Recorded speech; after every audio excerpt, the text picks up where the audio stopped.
our Slovalian, inspired by rage because his beloved Jonas Vingegaard will not be going to the Olympic Games in Paris because of a decision by the national coach, attacked, full of anger with 35 kilometers to go, only for it to go absolutely wrong.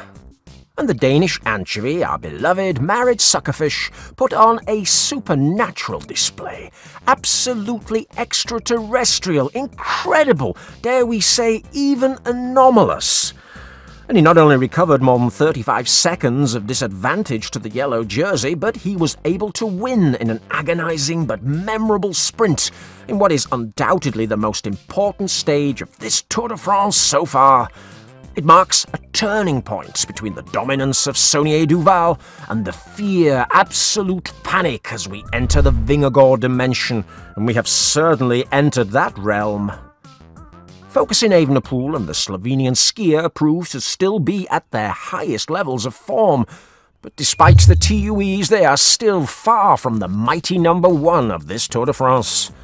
98 days after suffering a pneumothorax, he crushed the competition with an exhibition which friend of the channel Bjarne Riis will be able to do nothing but stand up and applaud and ask Luigi Cecchini how the future Danish dad of two could make such an exhibition. Because remember friends, he is a Dane. He is always a Dane. A historic stage in which all records of past epochs have been beaten again. A day where many of those who bullied Jonas Vingegaard have now closed their mouths in front of an exhibition from the guy who breathes through his gills and which allows him to climb passes with ramps of 14% with his mouth completely closed. Subscribe to the channel for more Tour de France content. And now, please, I can't wait. Let's get started with the analysis of this wonderful Stage 11. The day started very badly for two teams, the first being Cofidis, who last year swept the Tour de France with 2 victories, one by the completely vanished into thin air Victor Lefay, and another by the Spanish veteran Jon Izagirre, aka Mr. Broken Rib, who, after a fall in the Tour de Suisse, appeared in this Tour de France with broken bones in purest tugboat style, but he was still able to sneak into the first breakaway of this Grande Boucle.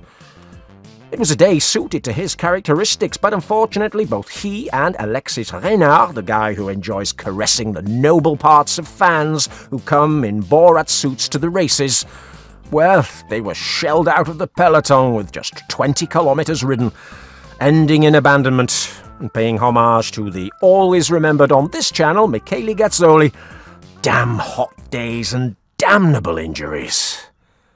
The other team that has suffered a lot, an awful lot in fact, was the practically defunct Bahrain Victorious that 2 years ago was flying under the care of Dr. Daniele Zaccaria, and his riders went on to silence all those who said they were doped up to the eyebrows. It was the Slovenian team manager, the ephedrine doper, corticosteroid and active vegan horse drug lover in his pro days, Gorazd Stangel, who dared to say that this hilly, long Stage 11 was ideal for his riders, Mr. Dropper Seat Post Mohoric and the Basque ombudsman Peyo Bilbao. Everyone knew it was going to be absolutely unpredictable, knowing that it was the first real stage after 2 effective rest days that the peloton had enjoyed, and, as our friend of the channel Bjarne knows, these are the most important days for recharging morale. Unfortunately, breakfast did not sit well with our friends from Bahrain, and despite the indications of their director to be at the front of the bunch at all times, in less than 40 kilometers, Bilbao, 15th at this point in the overall classification of the Tour, and Mohoric, in his ideal terrain, were left behind, with sprinters like the mummy of man or the disheartening Fabio Jakobsen. Rumours quickly spread that they could have COVID, but that's an absolute fallacy, because if they had that disease, they wouldn't be going out to compete, and, well, it's just another statement from their director, isn't it? We all know what's happened. It's happened a lot in Bahrain. Nothing's happened. That's been normal for years. Something else that's not normal was the performance of the 2 breakaway riders who went the furthest on this day at a hellish pace, averaging over 42 kilometers per hour on terrain with more than 4,000 meters of elevation gain. We're talking about Kerry Lascano, the rouleur who gets left behind on the flat, but who rolls wonderfully in the time trials, on the hills and the high mountains. Oh, and the hilarious Benny Hilly, a Brit represented by the son of Pat McQuaid, who's trained in the same heat rooms as Pogi, to try to prove that he hasn't come to the Tour de France for fun. He hasn't come here for nothing, he's come here to fight for victories, and he's ever so eager to dedicate a stage win to Piccolo. However, today, Dracula Gianetti and Moonlight Machin didn't want to give any stages away, and much less to someone from the team of the doped hipster Vortis. And so they quickly put Tim Wellens and Niels Pollitt to work for more than 100 kilometers in the purest Nathan van Hooijdonk style, destroying the bunch and not letting the escapees get more than 2 minutes. With the last 3 hard climbs to go, there was the very hard Pas de Pérol, the Col de Pertus, and the Col de Fond de Clair, the Saunier Duval team with everyone working, except of course the always hard-labouring Ayuso and Almeida. They led the group up the Puy Marie at an insane speed. And this increased even more when the ever-so-nervous Pogi was ever-so eager to give the anchovy a warning shot before the real high mountains arrived, and so he attacked, with 35 kilometers to go, when his gregario Adam Yates still had energy to shepherd the small bunch. It was the classic thermonuclear attack of the radioactive alien, and although the anchovy tried to follow at first, alongside a struggling skier, it was absolutely in vain. Pogi increased the gap on the flat and the downhill between passes, but then, after suffering a small mishap with his bike, which the Slovenian said made him lose speed, yes, he started to feel bad on the ascent to the Col de Pertus. This very tough, very short climb was possibly the key to this entire Tour de France of 2024. While the mystical boyfriend of Urska Zigart began to suffer on his bike, asking for bottles even from the bikes of the organisation, this was, according to our much-admired doper Chicken Rasmussen, laugh amongst yourselves, a lack of mineral salts, yes. Behind was our fish, who suffered those terrible bullying attacks from his rivals, who claimed he was a coward and had no balls. He quickly left Roglic, and with a pedalling stroke smooth and strong, similar to his best days, he was gradually cutting the gap to the yellow jersey. He was putting his cojones on public display. His dorsal fin was out. He rode with his mouth closed at full power without the appearance of suffering. And just before reaching the top, he was able to catch a Pogi who'd been 35 seconds ahead of the Dane at the foot of the pass. Behind, focusing Evenepoel continued to improve and caught the Slovenian Red Bull rider, but all the news headlines were in front. Pogi added some bonus seconds at the top in a sprint full of watts, this after 200 kilometers of effort. But the record climb time for this pass, held by the hilarious Derek G, was beaten, nay crushed, by the anchovy by more than 1 minute and 40 seconds, with a new brutal record of 12 minutes and 1 second that no one, absolutely no one but himself, will be able to even think about beating. But the best was yet to come.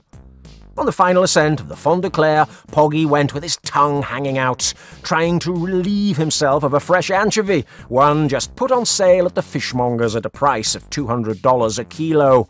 And while the tour leader was struggling to keep up with the pace, the third-placed rider was looking totally confident, bolstered by having caught Pogi and then sticking to his plan to gradually make up the ground that the Saunier Duval team had taken from him in the first week. Focusing Evenepoel made a wonderful final climb on his own terrain, and he also beat the record of this climb, leaving behind a Roglic, who on the descent caught up with the Belgian with the TUE. But then he fell, and ended up leaving an image that we cannot show for copyright reasons. Being in the final 3 kilometers, he didn't lose any time on focusing. However, it was in the final sprint that we were all sent into a frenzy, as Urska Zigard's boyfriend looked like he was coming from one of his late-night disco sessions, and the faithful husband of a 40-something Danish woman looked like he was going to morning service at the church. And despite Pogi's clearly faster pace over Jonas, he couldn't do anything. Dorsal number 1, the anchovy, came in victorious, silencing the likes of Eno and all those dirty losers who thought that he was lost. Unlike us here at this humble channel, we always said that he was the big favourite for this Tour de France. The moral blow to Pogi must have been terrible, after so many days of trash-talking and all to no avail, and after having expended a hell of a lot more energy than the Dane. Of course, he is still leading with 1 minute and 15 seconds on the Anchovy and 1 minute and 7 seconds on Focusing. But Focusing is now running out of favourable ground. After finishing the stage, the Anchovy's tears flowed, full of emotion for the moral blow given today, and for having shown the necessary maturity to warm up the green-blooded guy, so that he would turn red and his nuclear reactor would run out of power. After Roglic, nobody counts. We could mention the disaster of the hard-working Ayuso, who didn't do a single turn in favour of Pogacar, and he came in 5 minutes with Steph Kras. There was Eganito, the escapee Benny Hilly. Enric Mas, who was called the new Contra-Troll, has dug his own sporting grave by arriving more than 10 minutes behind the Anchovy. And you, dear viewer, you will provoke a smile of happiness if you subscribe right now to our soccer channel, Failed Sharks, where we will tell stories of dopers when we reach 1,000 subscribers. We'll see you there. But also, don't forget the video on the screen. That one. Yes, you'll love it.